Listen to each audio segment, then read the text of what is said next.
Man City Chelsea. Donc nayo makipe abiri tugiye kwinjiramo. Man City yabonye umutoza Enzo Maresca wahoze atoza ikipe ya Chelsea. Ese bimeze bite?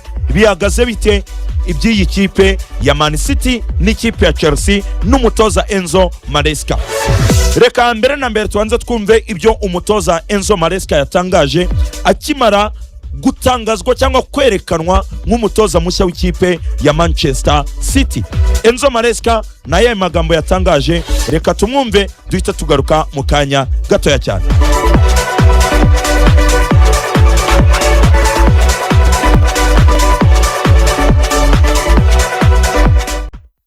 Yeah, first of all, thank you. Thanks, as you said, this. Rwose mbere na mbere murakoze rwose nkuko mwabivuze. Iyi ni inshuro ya gatatu, twizere ko ari yo nshuro ya nyuma ngarutse nkaba ntazongera kugenda. Ndishimye cyane, ndanezerewe cyane kubw'impamvu nyinshi. Iya mbere nuko iyi ari ikipe ikomeye, rero mu by'ukuri iyi ni imwe mu mpamvu zibiteye. So this for sure has been one of the reason why. Yeah, it's a huge challenge. It's rwose ni akazi gakomeye kubw'impamvu nyinshi. Urebye iby'iyi kipe yagezeho mu myaka 10 cyangwa 15 ishize, ariko nanone ni akazi keza, birashimishije kuko intego ni ugukomeza tugakomerezaho ku byagezweho mu gihe cy'imyaka 10 cyangwa mu myaka yashize, aho buri kimwe cyose cyari cyiza. Decade of the last years that everything was very, very nice.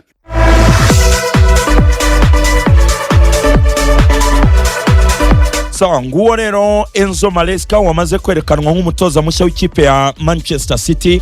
Alan, mbere na mbere twagiye tubigarukaho kenshi, ariko noneho kera kabaye yerekanwe. Ikindi ni umutoza uzaniye iki ikipe ya Man City yiteguye iki? Yego nibyo Cedro, mu by'ukuri ugiye kureba kuri ekipe ya Manchester City byari urugamba rutoroshye, kuko yari ekipe ya Chelsea nk'uko byanyuze muri statement yabo bavuga bati mu mwaka w'imikino hagati dutangiye kwegera mu kwezi kwa gatatu nibwo twatangiye kumenyeshwa n'umutoza wacu yuko ibintu bishobora kuba byaratangiye kuba byazamo andi ma ekipe bijyanye n'ubwiza bw'icyo yarimo arakora muri ekipe ya Chelsea. Ekipe ya Chelsea rero niyo yaje gutanga statement, ubwo wenda abantu mba briefinzeho gato cyane nyuma yuko City yari igiye gutangaza uwo bita Enzo Maresca. Ekipe ya Chelsea nayo yaje gukora statement iremeye cyane, iravuga iti mu ntangiriro z'umwaka wa 2026 ubwo Enzo Maresca yatangiye kutubwira yuko hari icyifuzo gituruka muri City yuko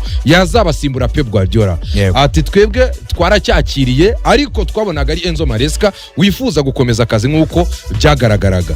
Ariko nyuma yaho arongera atubwira yuko interest ya Manchester City nawe yatangiye kumugeraho, kandi yatangiye kumva koko nawe ibyiyumviro bye ndetse no kwifuza kwe kumusaba ko yajya muri ekipe ya Manchester City. Ati icyo twari bukore rero ni ukubasha kuba twarinda abakinnyi bacu, tukarinda inyungu zacu nka ekipe, tukemerera Enzo Maresca icyo amasezerano amugomba. Bagati umukozi wese yemerewe ko yasesa amasezerano, yasese wigendere ibintu bijye hehe ku ruhande. Ubwo abantu badukurikiye kuri YouTube bagenda bareba ayo magambo statement ya Chelsea kuri Enzo Maresca, ariko nanone umuvandimwe engineer anaduwe na statement ya Enzo Maresca ubwe noneho nawe agira icyo abivugaho. Yego nibyo kuri ekipe ya Manchester City rero baje kwicara bagana n'ikipe ya Chelsea mu minsi ishize, avuga bati nibyo Enzo Maresca yarasigaranye urugero imyaka 3 kuri contract, kuko byarimo birajya mu mwaka wundi amasezerano. Yavuga ati rero ku masezerano yarasigaranye, reka twicare tubari byo mwamugombaga muri kino gihe cyangwa se ibyo mwamuhembaga, noneho dutere forfait tubifate nkaho tuguze iki umutoza. Icyo gihe rero Enzo Maresca bakusimare basanga Enzo Maresca yahembwaga miliyoni 4.5 ku kwezi, ku mwaka. Bavuga ati rero reka turebe iyo myaka 2.5 yarasigaje, noneho dutere forfait turebe icyo twari bagomba iyo tuza kumukura muri ekipe ya Chelsea The Blues. Ekipe ya City rero byaje kurangira yishyuye miliyoni 17 z'amapound izihereza ekipe ya Chelsea, kugira ngo ekipe ya Chelsea yemere yuko rwose uyu mugabo yagenda nakabuza, kuko icyo Chelsea yasinzaga ekipe ya City yayibwiraga ati mwaprocinze umutoza wacu kandi afite amasezerano n'igihe kirambye, bituma sezo yacu iba mbi kuko na ekipe yifuza gutakaza umutoza hagati muri sezo. Ibyo ngibyo bijya kurande City yemeranya no bita Enzo Maresca yuko bagiye guhereza Chelsea amafaranga, ariko nabo hagati yabo bakazagira ibyo bagira gute basotinga kubijyanye na signing on bonus.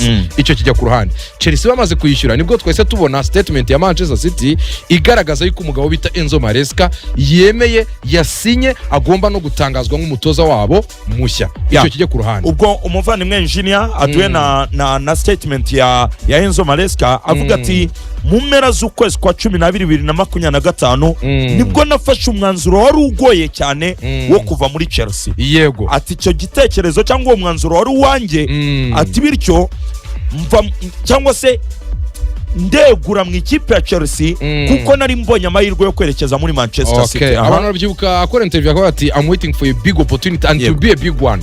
Yavuga Manchester City. Twese twabonaga yuko ibijyanye n'uburyo ari kwitwara, bijyanye n'ibyo arimo aratekereza, approach ya Juventus na City, ya City nireje ukamembe, bijyanye n'igenda rya Pep Guardiola.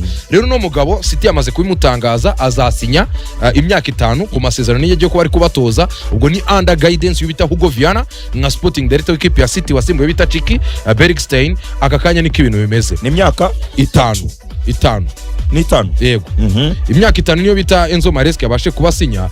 Ikintu gihari kuri ekipe ya City aka kanya bahita bakira muri Enzo Maresca ni umutoza wavuye muri ekipe ya Chelsea, atwaye yaba ari Conference League, atwaye ikisi cy'ama club, yabashe kugeza ekipe ya Chelsea muri Champions League itari yarabonetse ku ngoma ya Todd Boehly kuva batunga abandi batoza bose, yaba ari Thomas Tuchel, yaba ari Pochettino, yaba ari na Graham Potter, yaba n'abandi bagiye banyuramo nk'aba interim coaches. Icyo kijye ku ruhande. So mu kwakira bita Enzo Maresca bakiriye bagage y'umutoza wazamuye Leicester City muri Championship anatwaye igikombe, y'umutoza watwaranye ikisi na Chelsea cy'ama club, y'umutoza watwaye Conference League, wabashije kubyimba ekipe nka Chelsea ikongera kugira ikizere cyuko yahatana ku ruhando mpuzamahanga. Urugendo rwo bita Enzo Maresca ndunyuyemo abantu gato, ni umutoza kujya tubihuza n'ikipe ya City kariyeri ye y'ubutoza. So hano ndabona bari kunyereka imyaka 3. Yego.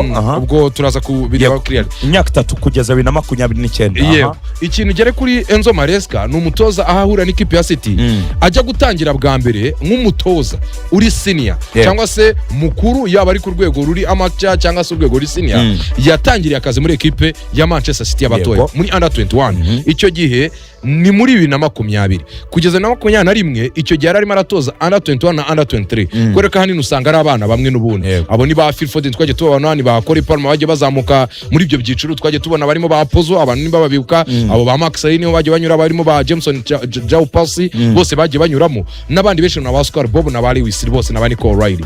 Uyu no mugabo ni watoje icyo kiragano cya Manchester City. Mu kugitoza neza rero ekipe ya Manchester City yahise ibona ko yari umutoza ufite karibu imeze neza cyane, batangira kujya no bamwifashisha no mu myitozo ya ekipe senior. Rimwe na rimwe akajyaza kugana n'umutoza Pep Guardiola uburyo bahuza icyo bita converging, bagahuza academy ya City na ekipe senior. Ese ari abakinnyi bajya baza tukabahereza ama appearance muri ekipe senior, no ku buryo byibuze bizabafasha kugenda bakura umunsi ku wundi.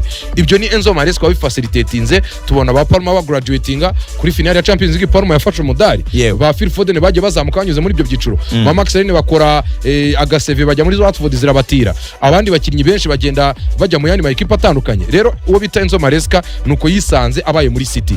Rero Enzo Maresca mu kuba yarabonye experience yo gukorana na ba Pep gato ariko atarajya muri staff technique, byamuteye icyizere cyo kumva ko none yajya kuba umutoza mukuru. Icyo gihe 2021 nibwo yasajya muri ekipe ya Palma, ariko nibyamugendekeye neza, baza kugira gute kumwirukana. Mu kumwirukana nibwo twabonye uwo bita Enzo Maresca none avuga ati kuri bagage nakuye muri under 21 y'ikipe ya City muri staff technique yo bita Pep Guardiola, ubwo muri mu bijyanye no ko yaza kasistinga, ibyo ngibyo biraza kumfasha ko najya gute nakora kariyeri. Ariko mu kubitekereza icyo gihe uwo bita Pep Guardiola azatese waje tukongera tugakorana ko nabonye uri umutozo uri ku rwego rwiza. 2022-2023 Pep nibwo yamugaruye aravuga ati reka dutekereze ikintu gifatika nyuma y'igene ryo bita Mikel Arteta, nyuma y'uko ko tuzanye abarimo ba Yuan Liro na ba James King n'abandi bose vayo nawe udufashe uduheze bagage tubashe guhuza academy na equipe senior ariko n'ibitekerezo byawe nabonye ari byiza vayo tubashe guhatana n'andi ma equipe icyo gihe wo bitenzo Maresca araza aratoza biza kuguma muri yanyota yo gukomeza gukusanya izo mbaraga n'ubwo bumenyi aho ravuga to yaha reka none mbashe kuba na kwagura amababa nje no muzinde equipe noze nk'umusiniya nk'umutoza mukuru ndebe ko nanye nazamura CV yanjye nkakuzana kari yanye mu bijyanye n'ubutoza nibwo yagiye muri equipe Leicester City 2023-2024 ayifasha kuzamuka bari bamanutse ubw'icyo gihe muri saison ya 2023 ayifasha kuzamuka natwaye igikombe cya Championship icyo gihe yitwaye neza equipe ya Chelsea itandukanye na Mauricio Pochettino imusinyisha imyaka 6 baramuzana abasha kuyigeza muri Champions League abasha gutwara nab'ikisi cy'amaklebe abasha gutwara na Conference League ibyo byose impamvu mbigarutseho nakomozaga ku bintu bitatu Cedro icyambere n'umutozo uzi City yaba ari academy yaba ari structure yaba ari imiyoborere yaba ari equipe senior n'umutozo uzi mu meko n'imigenzereze n'imigirire ya Manchester City icyo ni ikintu gita kikwereka ko kwiyadapta ntago bizagira gute bizamugora iki ni ikintu cya kabiri kubyo navugaga n'umutozo iyo wumva urwo rugendo rwe harimo kuzamuka harimo kumanuka harimo experience mu bindi bihugu Butaliyani experience muri Leicester City experience muri Chelsea no muri City nk'umutoza wungirije tunibutsa abantu ko yabaye umutoza wungirije wa Manuel Pellegrini muri West Ham muri 2018 iyo bagage rero ayizana nk'umutoza twavuga ko nabwo aje nk'umutoza w'umwana aje nk'umutoza ufite experience yo ku rwego rwo hejuru n'umutoza nka Sirio Wina aho yabaye yatwaye ibikombe aza muri City rakomeza muri wa mujyo wuko nabwo uri bufata igihe kinini ngo cyo gutegura City twara ibikombe cyane ko City irimo irashora ku bakinnyi bahenze kugira ngo ibashe kugira gute ku maintaining momentum yo kubasha kugira gute guhatana ikindi kintu cya gatatu mu mpamvu navuga urwo rugero rwo nuko ni Enzo Maresca aho hantu hose yanyuze yagiye abasha kubana n'abantu bafite karite zigiye zitandukanye muri equipe ya Chelsea nagasongero kama equipe yatoje kuko yabanye na karite z'abakinnyi bafite pressure yo kuderivaringa equipe iri ku gitutu cyo kuderivaringa no gutwara ibikombe nkambona iki kintu mu kukizana byafashe equipe ya Manchester City gukomeza ihatana nani ma equipe akomeye nsoza uyu Enzo Maresca experience ya Premier League ubwayo nyirizina kubaje muri equipe ya City noneho City kabiri miragura n'abakinnyi tubona ko yabiteguye hakiri kare tuzagira igihe cyo kubiganaho n'abakinnyi uwo bita Hugo Viana kuva yajya muri City yatangiye kugura Antoine Semenyo Tijan Ninjas Elliot Anderson nujya kureba ku bavandimwe barimo Omar Marmoush Vitor Reyes Abdulkadir Kusanov Mark Gehi nujya kureba kuri Ryan Aitonuri Donnarumma uraza gusanga si abakinnyi ba Pep ngo bacepechepe bagapira hasi ahubwo uraza gusangamo abakinnyi bahuje karite n'abakipe ya Chelsea bari physical and technical babakinnyi bafite imbaraga z'umubiri ariko nabeza mu bijyanye n'iki na technique ariko wenda bidahambaye ariko beza mu bijyanye n'ama counter attack nujya kureba system Enzo Maresca yakenaga muri equipe ya Chelsea yaba double pivot yaba Reece James no bita Caicedo bajya gutwara igikombe cy'isi cy'amaklebe uraza gusanga niwe Elliot Anderson niwe Nico Gonzalez niwe Elliot Anderson niwe Rodri Cascante nujya kureba ba Semenyo uraza kubonamo ba Pedro Neto baba winga badacenga cyane bagera imbere za the mean business gushota kwiza mwatsinda iki ibitego nkambona ko City rero yateguriye Maresca urugendo yateguriye Maresca equipe yamuteguriye n'inzira bitanga icyizere ko Enzo Maresca agiye kuba compatible ni nko gufata ibumoso ugahuza ni buryo so ngibyo reno Enzo Maresca amakuru aratubwira ko yasinye imyaka 3 amasezerano ageze 2029 akaba rero ari umutoza w'ikipe ya Manchester City Enzo Maresca kuri miliyoni zisaga 17 z'amapaundi zikaba 19,700 z'amayero Man City yazishyuye Chelsea na compensation fee